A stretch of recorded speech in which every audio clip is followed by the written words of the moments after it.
Hello. What do you say, Louis? Should we do this quickly? Because we have to get back to our regular scheduled programming? I think so. Okay, today, August 5th. Almost didn't make it today because we've been very busy. But, let's get this done. Because I don't know that I did this day before in the past, and I needed to. So, what happened today? Today, 1850,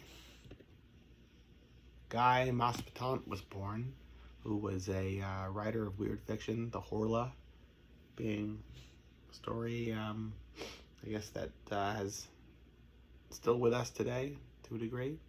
Peter Lorre performed a version of the Horla. Sounds like a Jewish dance, but it wasn't. It was like a weird tale that he did a mystery on the air, old-time radio performance of.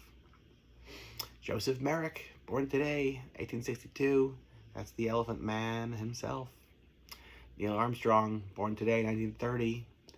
The Los Angeles' Regina Wilshire Theater first presented today a triple feature of Dracula, Frankenstein, and Son of Kong, intended as a 4-day run on this day in 1938, which in doing so actually ignited the second cycle of the golden era of horror films.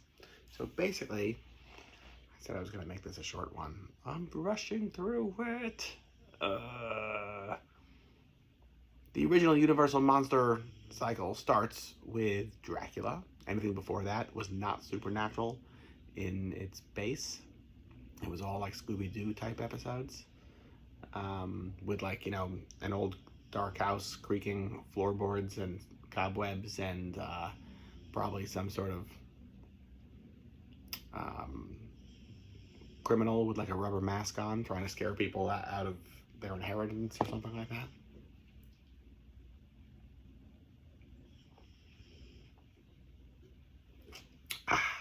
Yeah. 31 starts with Dracula, and you get Frankenstein, the Mummy, Black Cat, Raven, Invisible Man, Old Dark House. What else in that first cycle? Murders in the Rue Morgue. A couple others, I'm sure. But anyway, by the time of the Raven, the Black Cat, and the Invisible Ray, and Dracula's daughter, people are up in arms. Christian coalitions throughout the country are saying these are harming the psyches of our delicate children or something like that. I don't know. But yeah, I'd say with the Raven,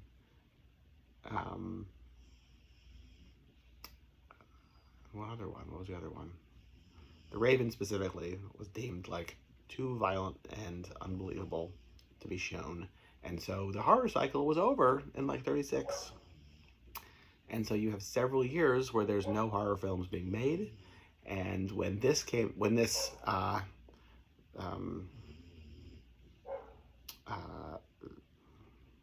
rescreening in 38 happened, there was lines around the corner. They were having to add extra shows. It just kept playing and playing and playing. And they're like, wait a minute, people still remember all these at that time old movies, because nothing had like a second life at the time. It just didn't happen. Yeah, but this did, and all the studios took note, and they were booking all the old films from 5,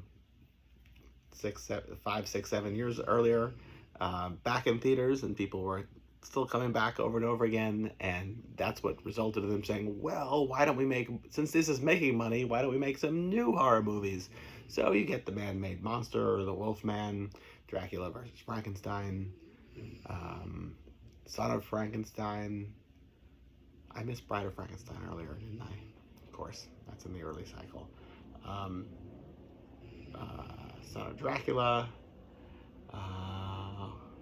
Abbott and Costello meet Frankenstein, which also basically is like the end of it. That's like the end of the second cycle, I'd say, and then you get into the atomic horrors. But anyway, this theater booker, 1938, at the Regina Wilshire Theater, unwittingly is the cause of the entire second horror cycle. I didn't say The Mummy before either, did I? Shame on me. Shame on me. Anyway, I'm kind of torn right now. I'm in the middle of something. What else? Pat Smear, born today, 1959, of the Germs. The Stooges released their first LP on this day, 1969 and 1972. The London Rock and Roll Show was held at Wembley Stadium, which there's a documentary DVD called London Rock and Roll Show, and it is great. I'm sure it's on YouTube or something like that. I have a DVD of it here somewhere, and the original program from '72 that I was gonna pull out and do like a show and tell, but really, you know, jam-packed day here, so I didn't prepare. But yeah, it's like Wembley Stadium. I think it was produced by members of Rolling Stones, and it features Hines, the MC5 are oddly in there. Bo Diddley, Bill Haley, Chuck Berry, Jerry Lee Lewis. The House Shakers featuring Graham Fenton, a young Graham Fenton. Little Richard, Jerry Lee Lewis, Chuck Berry. That's Domino, I think, is in there too. And Screaming Lord Sutch. Screaming Lord Sutch is fantastic in it. Comes out carried out in an enormous coffin with a huge top hat, and Wembley Stadium is just filled with teddy boys dancing around, going crazy. It is so good, so good. London Rock and Roll Show. And in the year 2022, we got the Netflix production of Neil Gaiman's Sandman, premiered today, August 5th. So what are you gonna do? I know what I'm gonna get back to, what I've been doing all day. I never binge watch things. I don't know. I think I cheapened the experience, but this, I can't stop. I've pressed pause to do this because I'm still talking about it, so I feel like it's all connected, right? But anyway, that's it. Sandman. I love the Sandman. I was just talking earlier to my dad that this is like so inspirational for me. I found the number 50, the Ramadan issue with the cats on the newsstand when I was a kid, like when it came out, and I was like, these are nothing like the comic books I am familiar with. What is going on here? And I never looked back. Sandman expanded my mind in every direction, as it is continuing to do today in the year 2022. So, Neil Gaiman, mwah. All right, that's it. That's the day from me to you. Till tomorrow. Goodbye.